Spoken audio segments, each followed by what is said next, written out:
right, everybody. Welcome to another installment of the Empty Skull Ranch.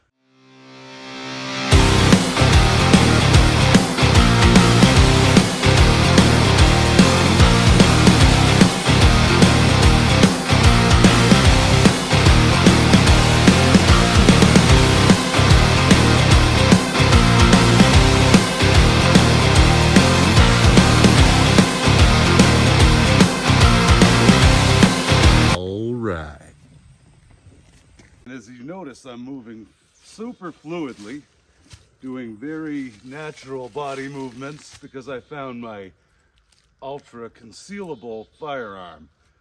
We're talking about urban carry, complete concealment, total natural body fluid movements. Things that you would naturally do and move like this. Hi, how are you doing, friend?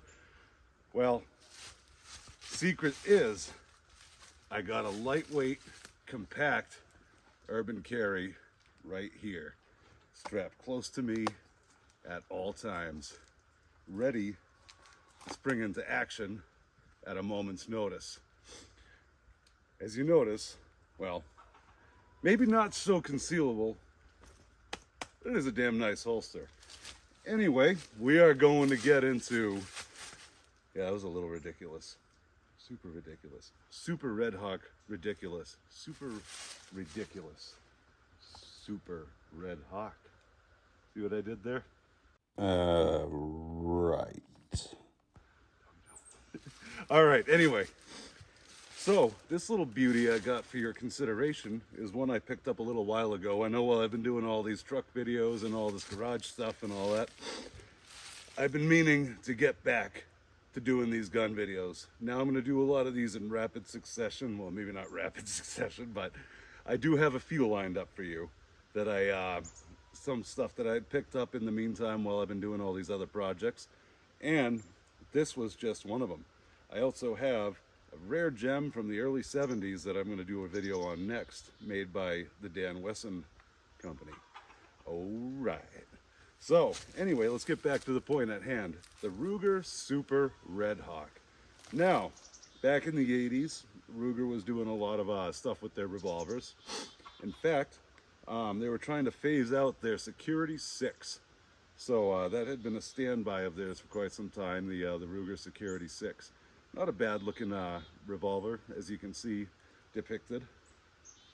But you know, times they are changing, and it's time to change with them. So, along comes the the Ruger Redhawk. So that was the first stab at it, which, as you can see, retains some of the features that look a lot like the Security 6. You know, i.e. it still retained its wooden grips and all that stuff. But, and that was a pretty iconic staple of the Ruger manufacturing company, you know, doing as far as their revolvers go, but they wanted to spice it up a little bit and take that Redhawk platform and elevate it a little bit. And I mean, there was also another variant that came along in there that was a little bit different, but I'll touch upon that in a second. But in 1987 at SHOT Show, the Super Redhawk burst upon the scene, available in various barrel lengths ranging from not too shabby, and these, ooh, all right, perfectly suited for hunting, as they both, as all models came with these scope rings. Anyway, so as you can see, sleek lines in the frame here. They also, the Super Redhawk had this extended barrel shroud that the Redhawk did not have. You know, a more reinforced, high pressure cartridge handling frame on this guy with a super thick cylinder. Now, a lot of times, I know I've touched upon this in Ruger videos in the past, but there are those rounds that are for use in Ruger only because they are very potent rounds. So this particular one features the Burris scope. I mean, not by any means like a top of the line, you know, Cadillac of optics, but the Burris is not a bad scope. I believe this is the Scout. Yes, the Scout 7x32. So definitely good enough for site acquisition, as if you can see through the reticle in there. It's I think it's an ideal pairing with this platform. So if you're walking around in the bush, it's I feel like this particular scope really I think it plays upon the strong points of this firearm. You can use it on a monopod, on a bipod, and I don't know. I mean, I'm a frugal type of guy. I like to use what works, and it seemed like this optic fit the bill with affordability and availability and compatibility. All these abilities rolled into one to bring you this package here. Also, when I picked up this the Super Redhawk, it came with this cross chest rig, which I know with my Super Redhawk exaggerated concealed carry type of no, it's never meant for concealed carry. It's great if you're trekking out in the wilderness and you want to keep your firearm close at the ready. It kind of keeps you. You got the strap that goes up over your scope right here, and then you got the retainer strap in the back. So, in theory, if you need to draw it quickly, just mind you, hold this back because it will cling on to the optic on the way out. I know if you had maybe a little bit more of a streamlined optic that didn't have the bell out in the end, it'd be a little bit more fluid. But off with that, push on the frame, and out she comes, ready for business. So anyway, the GP100 was actually, this was one of my earlier revolvers that I bought when I back in the olden days. I remember looking at this guy and I thought, boy, that is a super sweet revolver. I like these guys. I like Ruger revolvers. They definitely have it's a whole different lockup on that cylinder, and just by pushing down on, yeah, there we go, a little bit of a so just by pushing down on this button, it releases your cylinder. Unlike the traditional revolvers that you push forward on the lever. So these guys, you just push down on that, nice easy open on that cylinder. And the same is true for the Super Redhawk. It has an identical operating system for the cylinder as well. This guy, despite its imposing size and ominous shape, it is actually a really nice shooter. So, like I was saying, I've used these Ruger revolvers for quite some time, and I've had a lot of good luck with them. I like the way they feel in the hand. I like the Hogue mono grips on them. And being a purist from time to time, I do like the scales as well. The more classic grips that had the red side scales on them as well. But I mean, sometimes comfort surpasses, vanity, shall we say, and I do appreciate this Hogue mono grip. It is feels really good in the hand. And but anyway, so yeah, the GP100 came out in 1985. This came out in 1987. So Ruger was doing big things. Also nowadays there is a new variant that I just saw. I'm actually not quite sure what year it came out, but it's the 22 Hornet in the Super Redhawk. Now that is a sweet gun, a bitchin' gun. I'd love to get one of those on the ranch to give that a whirl. 22 Hornet is a very underestimated round, and I would love to see how it performs in a package much like this. But I got some targets set up down there, and let's take a look and see what we can do and see what it looks like. It was a little bit lower on 44 Magnum cartridges than I thought I was, so we're gonna have to make do with the few that I got. At least we'll get a little bit done. We'll do some work on it. I would also like to take this moment to give a quick shout out to our friends at Monadnock Firearms. A lot of the guns on this channel come from these guys. If you're ever in the area, Fitzwilliam, New Hampshire, check them out. All right. All right, so we are gonna load up a couple of these guys right here. These were my mystery box 44 Magnums. Let's look at the head stamp on it.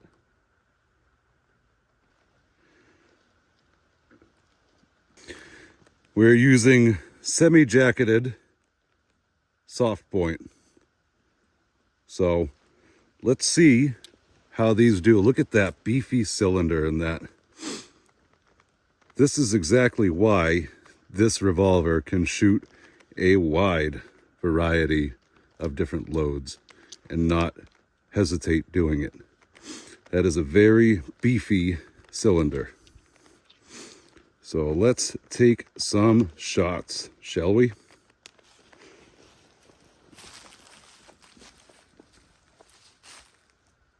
So using this Burris optic, I'm going to see exactly how far on or off center we are on it. I know last time I used it, I believe I had a little bit of 6 o'clock hold on it, but got the eyes, ears in. This is going to make some noise.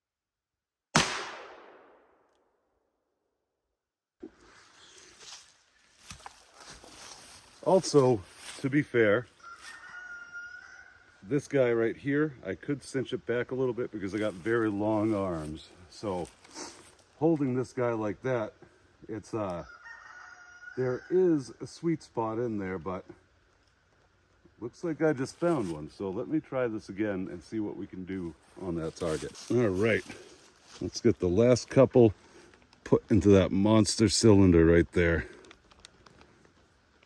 And line up for round number 2.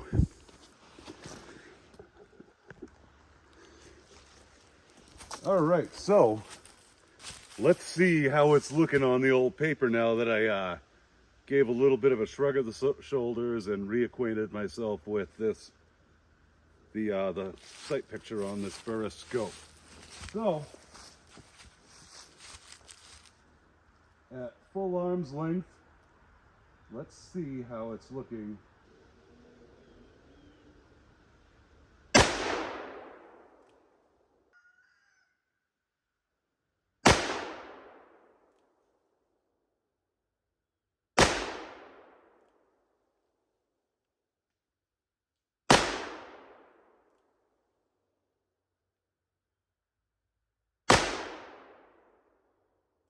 Now let's try Mr.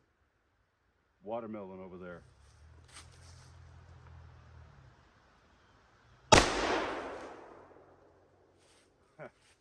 All right.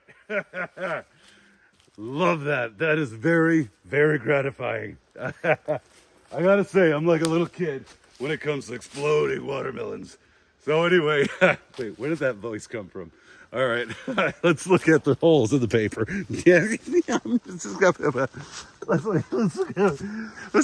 holes in the paper.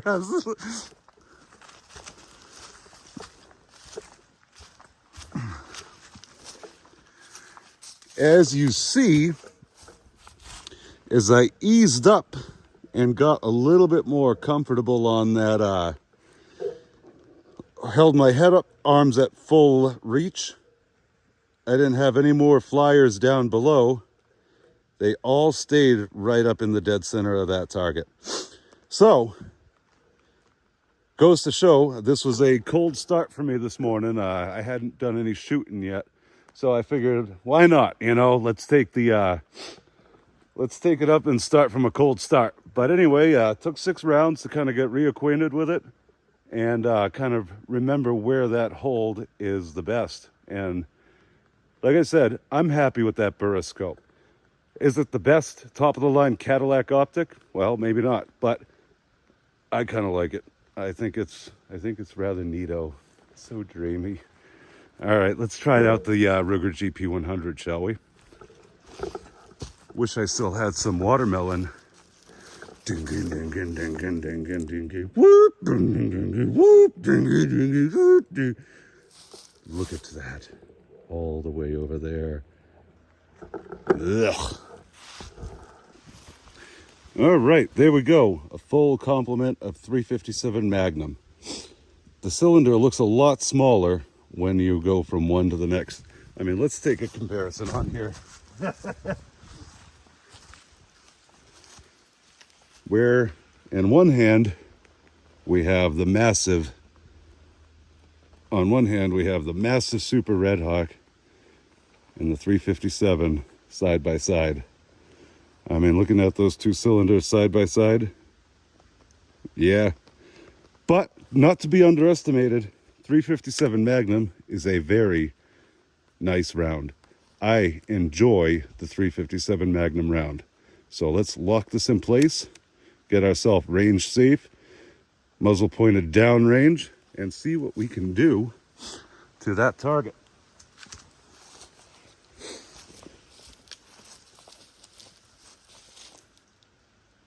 I'm going to go slightly higher in the second ring above. Let's see if my vision allows me to.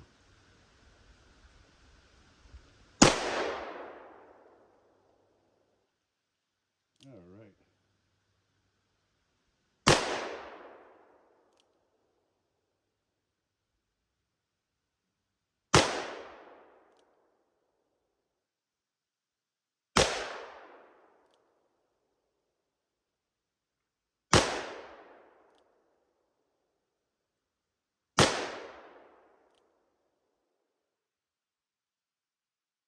Alrighty, let's go look. Gotta be honest with you guys, since I've been doing all this car stuff lately, I haven't had a chance to really do much shooting.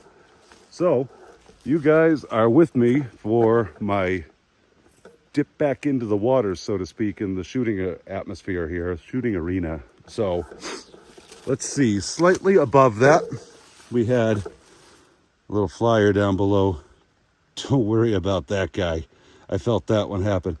But there's the group up there, kind of sloppy from such a close distance, but like I said, just getting my feet back into it. Not as tight as the group with the 44.